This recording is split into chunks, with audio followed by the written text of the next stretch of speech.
Before we look at today's comic, because that's what we're doing here on Saturday.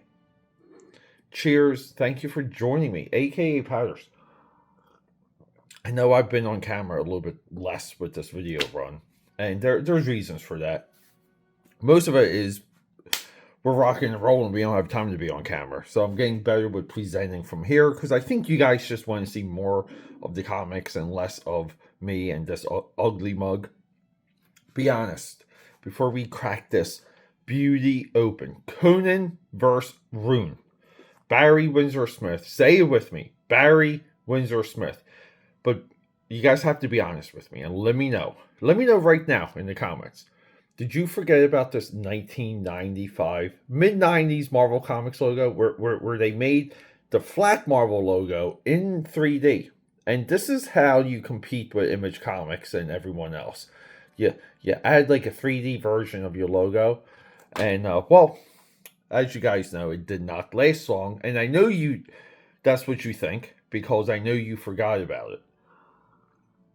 We have a unsuspecting cover. If we judge a book by its cover, and if we measure this against the other books of the time, and put it up against other books that this was competing with, no one buys Conan versus RUNE.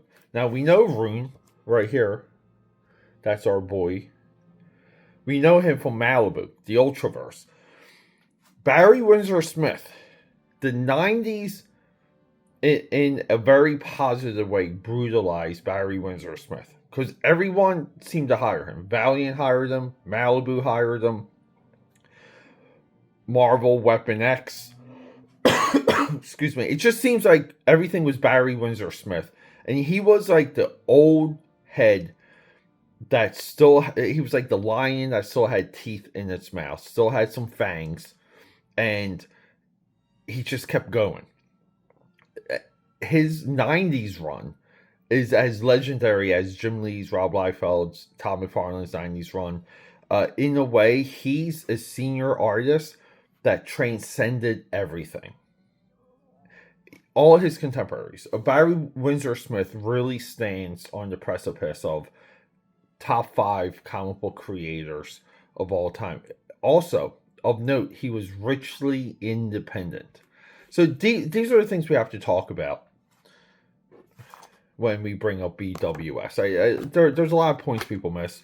This is around the time of Mallrats. I recently did Mallrats on the podcast. Re-explored this movie and went down the rabbit hole of catching up on all the Jay and Silent Bob movies, which are wild in their own way and somewhat predicting of current movie trends. So we have a designed inside front cover. Here's the amazing thing. We only have a few ads in this book. But this book, and we're going to spoil the last page, it runs cover to cover. We just have a few ads to take care of some of the circulation cost. The Dark God, Conan, created by Robert E. Howard. RUNE, created by Barry Windsor-Smith. Story and art, Barry Windsor-Smith. And here we go, guys. We already have something I absolutely love, which is these like thorns here, just like quickly silhouetted. Now, I think Barry, we do a lot of this yellow to orange gradation, a lot of these orange, yellow captions. They kind of stand out. They don't really work. On a design sense, you guys can see the captions here, they seem to get in the way. And we do have to blame June co-star. Because here, and I don't really want to, it's like this, put this inside this, like right here, right? Like here, like move this one over just a little. Maybe like break this one up. I think the lettering is rudimentary. I don't think it's the best. And I think it's distracting. But these are the thing, this is what we need an editor for, because an editor's supposed to look at this stuff with a constructive eye. But we get Ronan, and he's like finding, a lost city, and he sees a crystal here, and we know that the crystals, because they're odd cover, by the way, guys. I mean, there's a lot of criticism just on the what they like to call the post press here. Like, what are we doing here? The title should be like here and RUNE, right? And if he wants to put more of these hanging crystals, you can like do that here, but have the title run parallel. Like having the title. This would have been great if the artwork was bigger, whatever. So like we have, and I just ruined my own comment, but we have some design issues. But he finds the crystals that we know are important. Barry Windsor-Smith is coloring this himself. I mean, his weird, like he does these like weird bleed blends here. Like you even see here, like above the nostril, like, like what's happening over here, Barry? So he's working off of probably printouts, or he's coloring the line work underneath. So the bleeding sometimes will like cross over and not be perfect. I love blue toned scenes. I love monochromatic stuff. This right here it just sings. I just love the black background. I mean, it's just really cool to where he, again, we see him go into this rune here, right? Like this abandoned castle. He walks, look, and it's, again, like we know he's walking down just because Barry Windsor-Smith is so skilled at gesture drawing. But then, see, like, he gets rattled, tries to run up, and then as he tries to run up the stairs, he kind of gets lost. And we're not reading this, but he slips on, like, the blood and stumbles upon just all these guys that were butchered. And again, too, like, the way Barry Windsor-Smith is bleeding the ink, or if he's using gouache or watercolor, or like a combination. But we go from blue to brown monochromatic, and again too, we're tagging our scenes in a very effective way. But I like, again, like drawing scale, just like these endless like worshippers, these endless delegates for this one kingdom here. See, like, again, like his background drawing, like this guy here, this dude here, it's just like he's adding just enough bumps and hints to sell what that is. Crashed into madness. So yeah, so they kind of tell a story about this king, and AKAPAD. I didn't read this. We're following this for the first time together, but it's the story of a king that gets possessed by, these crystals, and he slaughters everyone.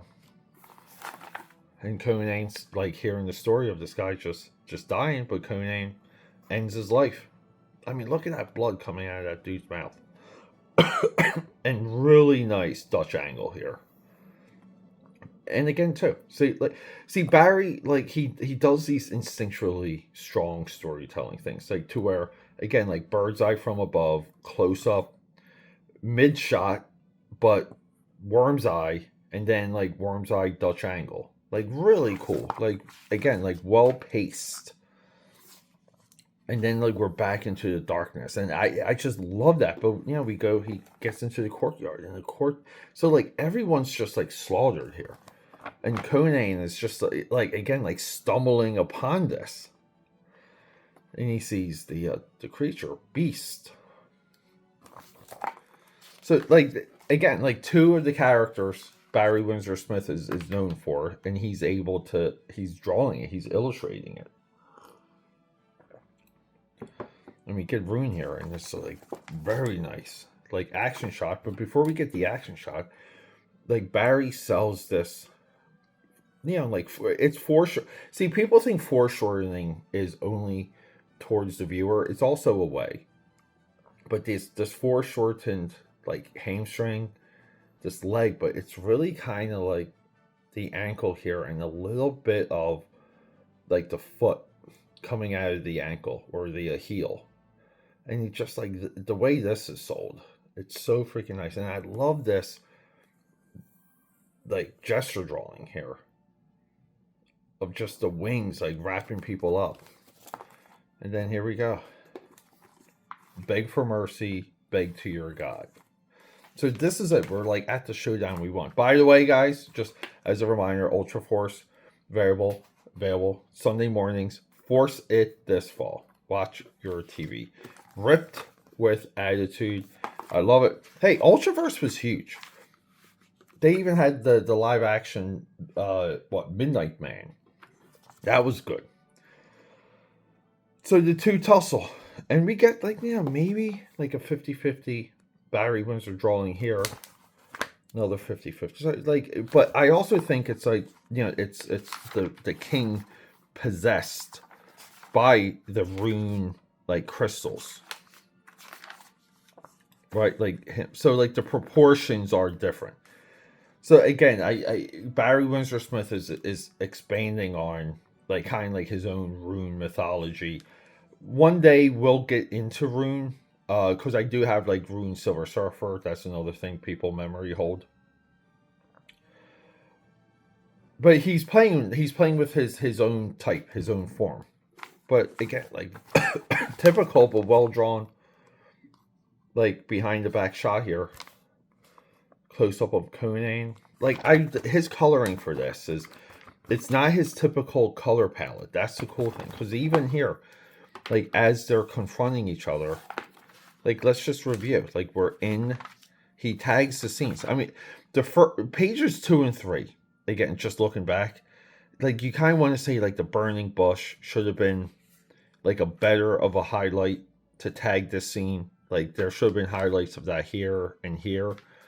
But then when he ascends into darkness, like we go from blue to brown, right? He brings us back. He adds a little bit more color, more highlights. But then eventually, it becomes this like very blue-gray while they're fighting, which is like here. So again, very effective in telling us we're in different moments of the story. That's why we tag our scenes. Typical 6-panel. We call this a grid fight scene. But like even here, like he's so good with the feet. Like like look at that motion. And all these little specs. I love these specs. And look, like a double axe handle, like uppercut, like really cool stuff. But yeah, again, like we want these two characters to fight. Rune gets jabbed in the neck. Saki it to me. And then we start adding some color because like the crystals are like activating. So we get these like rainbow spectrums. It's a comic, so you have to have some type of explosion in it.